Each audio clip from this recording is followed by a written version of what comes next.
I'm getting the entire inheritance as a husband. It's my natural right in a marriage. Maybe I'll invest in a grand mansion. Both my husband and mother-in-law are obsessively fixated on money. It's not just me. They even attempt to claim my father's inheritance as their own. Why should I hand over the wealth my father built up to these people? I will never forgive them, nor will I let them have their way. My name is S., a 44-year-old in my 20th year of marriage. I juggle housework and my job, leading a busy life. My husband, John, 2 years my senior at 46, works at a supermarket near the station. We met when I was a university student working part-time at the same supermarket. We started dating casually and got married when I was 24. We live with our son, Bill, who just started university this spring.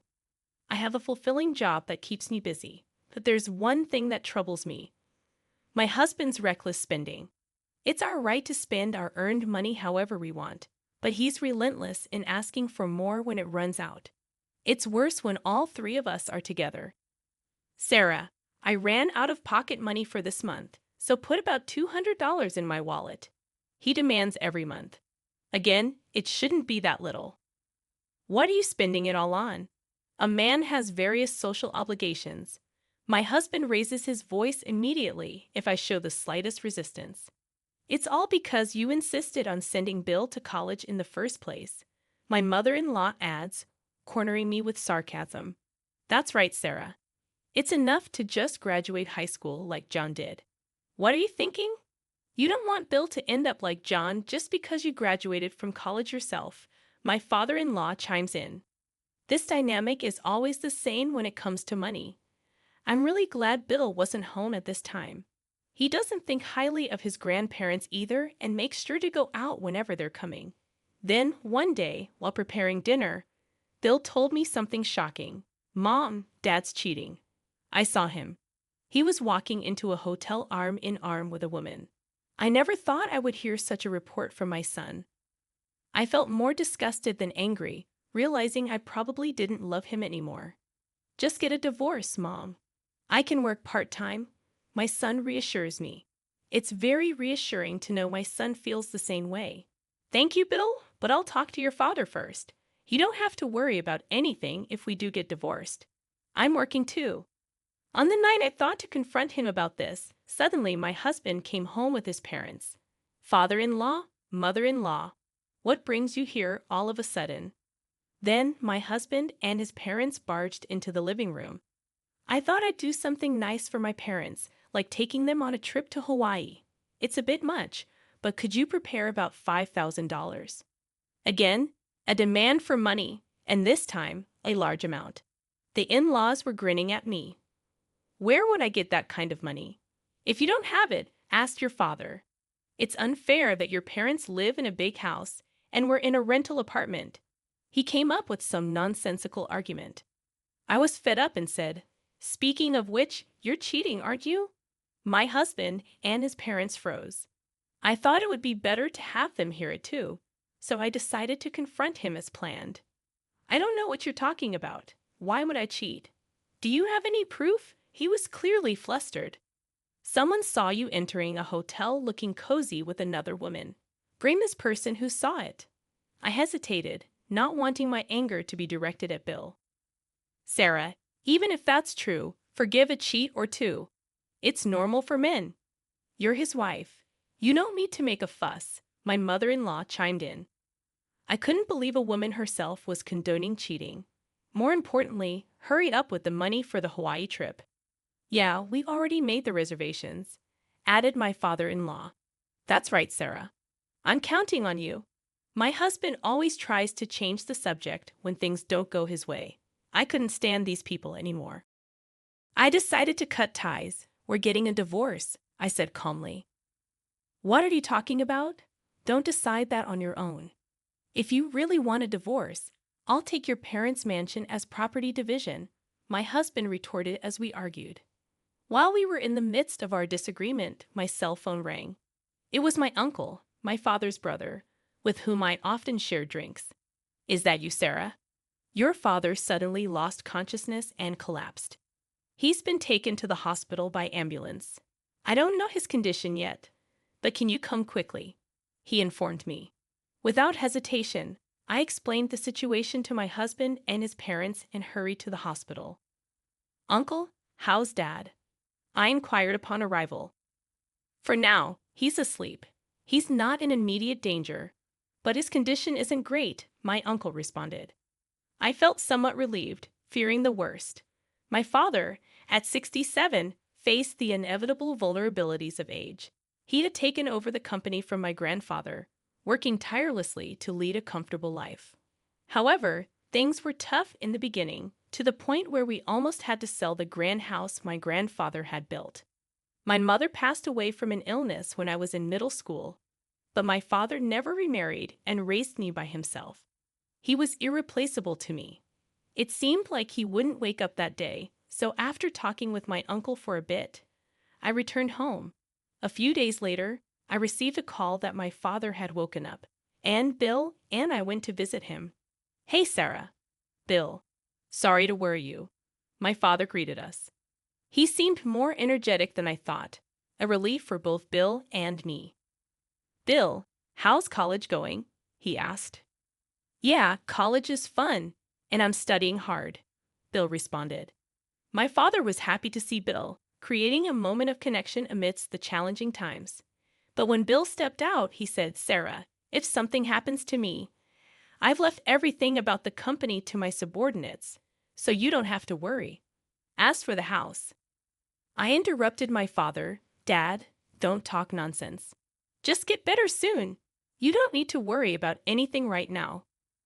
Yeah, you're right, my father replied with a sad but gentle smile. Afterwards, the doctor called me, and it seemed my father's condition was quite serious. Years of overwork had taken their toll. On the way back, I couldn't stop crying. A few days later, my father passed away. That night, I cried until my eyelids swelled.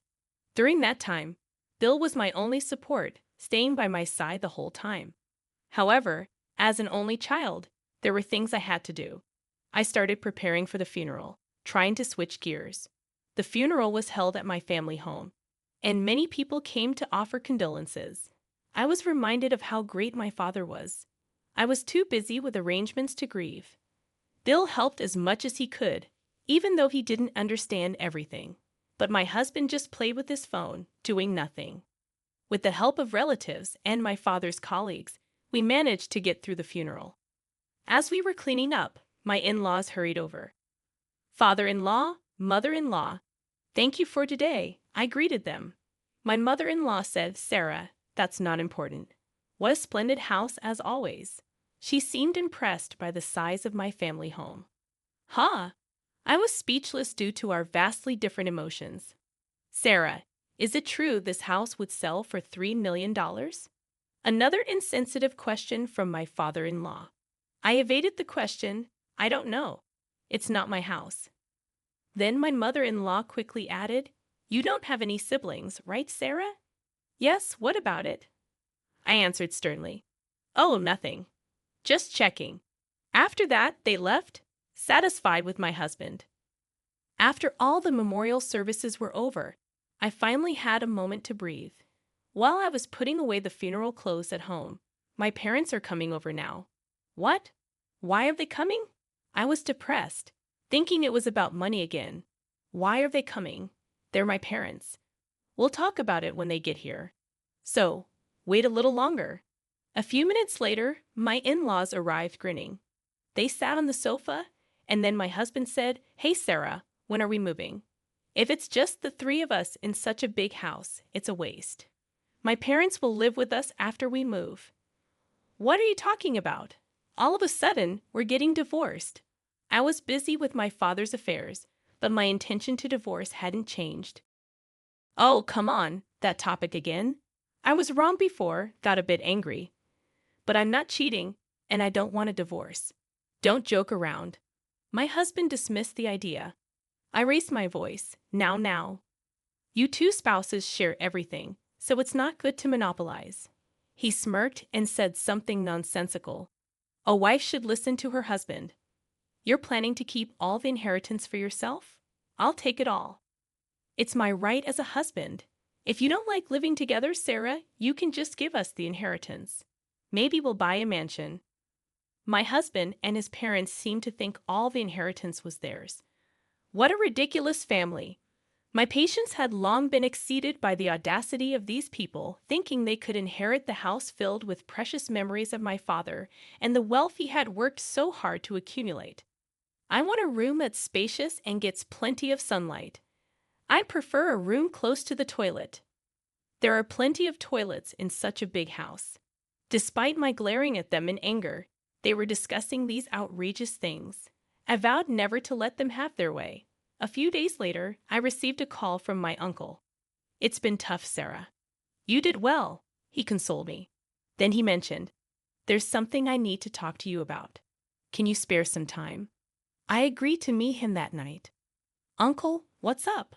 What did you want to talk about?" I inquired when we met. "There's something I absolutely have to tell you, Sarah," he began. What he shared left me shocked, and I couldn't believe it had come to this. I decided to confide in him about what my husband and in-laws were saying, ridiculous and unforgivable things. My uncle was furious. "I definitely don't want to let them have their way, but it seems okay from what you said, Uncle. What should I do? How can I make them give up?" "Don't worry about anything, Sarah. Leave it all to me," my uncle assured me. Additionally, he had more news to share. Astonished, I requested another meeting with him the next day, and this time, I wanted Bill to hear it too. My uncle agreed, and we proceeded with a plan.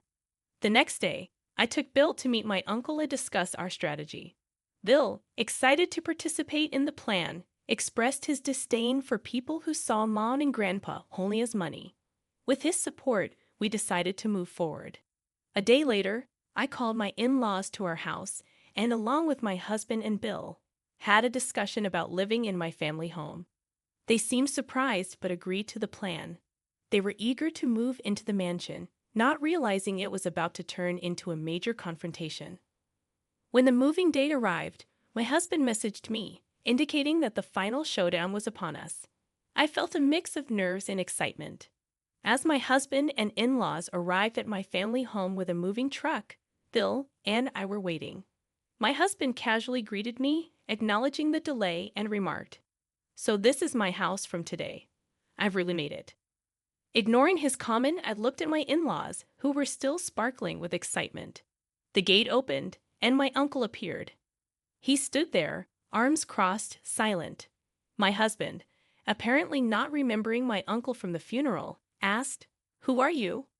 What are you doing in someone else's house?" "This is my uncle, my father's brother. You met him at the funeral, remember?" I reminded my husband.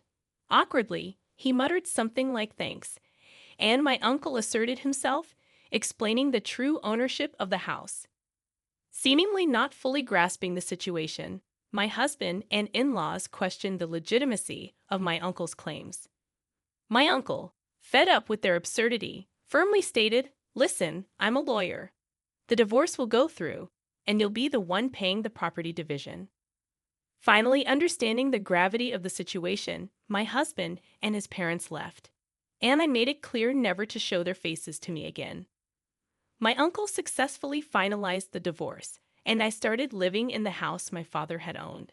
It was a big space for just the two of us, but I was surrounded by memories and happy to be there. Cutting ties with my ex-husband and his parents proved to be a relief both physically and mentally. They struggled with part-time jobs and day jobs, and my ex-husband even called me once, pleading for money. I, however, maintained my distance, treating them as strangers.